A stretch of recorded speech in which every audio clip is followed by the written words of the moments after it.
Kami dari RSA UGM. Ya. Saya atas nama Dewi, ya, kemarin Dr. Agung yang mewakili dan Dr. Tomo, tapi saat ini kami ganti peran karena harus ada pekerjaan lain yang diselesaikan. Untuk kasus COVID ini, khususnya di RSA, kami sudah membuat satgas khusus ya. Jadi memang lebih banyak kami berdiskusi mengenai dan membantu direksi manajemen dalam hal ini untuk penanganan COVID di lapangan. Namun memang ya perlu kami tanyakan, organisasi ini memang terpisah dari HDP yang sudah kami desain sebelumnya, karena untuk COVID ini atau satgas COVID ini dikepalai oleh seorang dokter spesialis paru. Memang secara keteknisan memang lebih banyak beliau. Nah, yang jadi pertanyaan mungkin Pak Hendro, mohon masukan bagaimana suatu rumah sakit ini mengaktifasi dalam hal kebencanaan untuk pandemi COVID ini. Karena memang kami terus terang di internal juga masih bingung karena secara normal itu masih bisa berjalan dengan baik.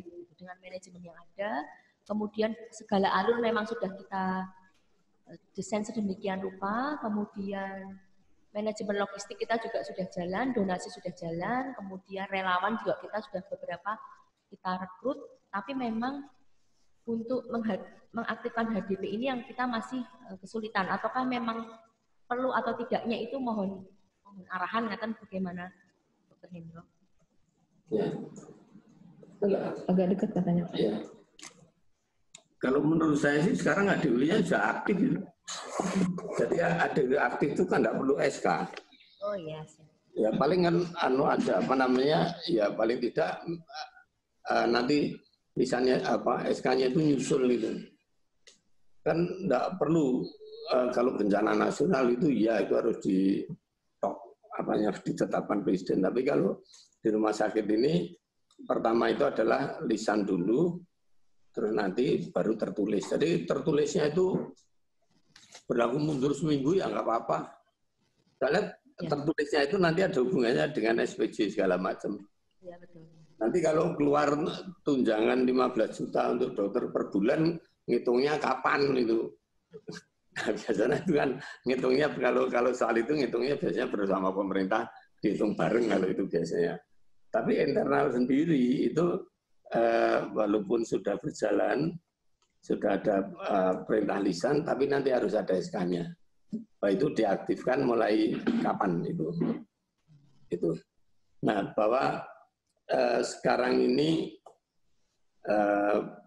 prosedur COVID berjalan, yang sehari-hari juga masih berjalan, itu tidak berarti bahwa yang COVID ini tidak berjalan, atau kalau yang COVID berjalan sehari-hari harus dihentikan.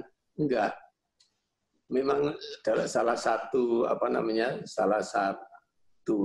hukum atau pengertiannya itu bahwa walaupun dalam keadaan bencana itu yang sehari-hari harus jalan, yang masih bisa jalan itu.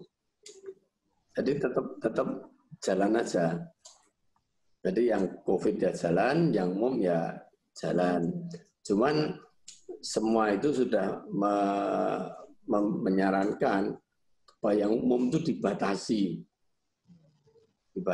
hanya untuk yang elektif itu. Di Sarjito sudah bisa begitu, sudah dilakukan sejak lama. Nah, karena nanti kan ada aturan-aturan yang 65 tahun, 60 tahun ke atas tidak usah masuk situ, nanti tidak ngerepoti itu. Ya termasuk saya tidak masuk ke Sarjito itu. Ke fakultas jadi, juga harusnya Pak. Memang ya. Surat edaran. Jadi seperti itu. Jadi yang mengaktifkan itu prosedurnya tergantung kesepakatan. Siapa yang mengaktifkan? Soalnya begini, kalau pas mau diaktifkan direksinya pergi semua apa enggak aktif? Enggak, yang aktifnya itu komandannya kan sementara kepala UGD misalnya. Nanti wakil direktur datang ya dia yang ambil alih. Nah, direkturnya datang dia yang baru tekan SK misalnya begitu. Itu. Jadi untuk mengaktifkan tidak harus full ya Pak ya. Satu tidak harus tertulis saat itu. bisa lisan dulu kemudian nyusul. Kemudian juga tidak harus full semua dikerahkan, tapi bertahap boleh-boleh aja. Jadi RSA punya bangsal 3, sekarang yang dibuka 1 dulu, itu boleh aja. Ya gitu penjelasan kami.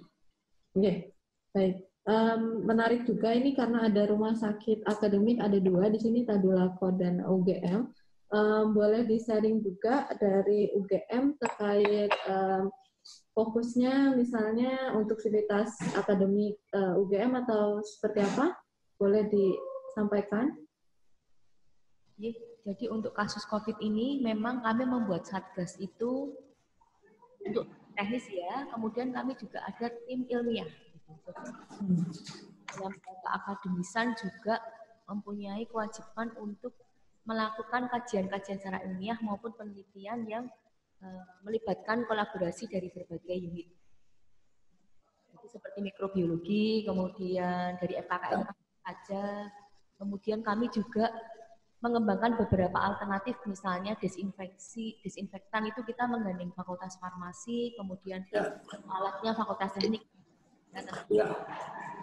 Jadi itu kalau di ICS itu masuknya pelaksananya itu yang di seksi planning itu, planning section itu, yang bantu yang dari fakultas, yang dari pakar-pakar itu masuknya di kotak apa namanya konsultan pakar itu.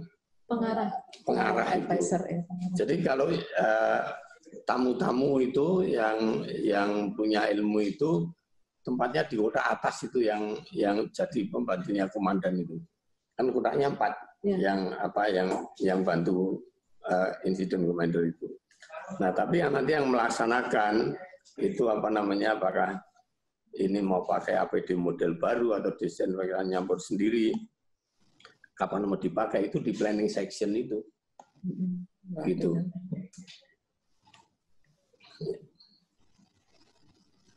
Ya. Baik, ada tanggapan dari Rumah Sakit UGM? Ya, baik. Jadi ini memang menarik, ada 2 rumah sakit akademik di sini ya, yang jadi ada juga sisi akademis dan sisi lapangannya juga pada saat penanganan ini. Jadi itu tadi masukan dari Dr. Hendro, mungkin juga untuk Tadulako, artinya untuk para pakar bisa ditempatkan di pengarah, kemudian untuk teknis pelaksanaannya ada di seksi planning tadi ya Pak.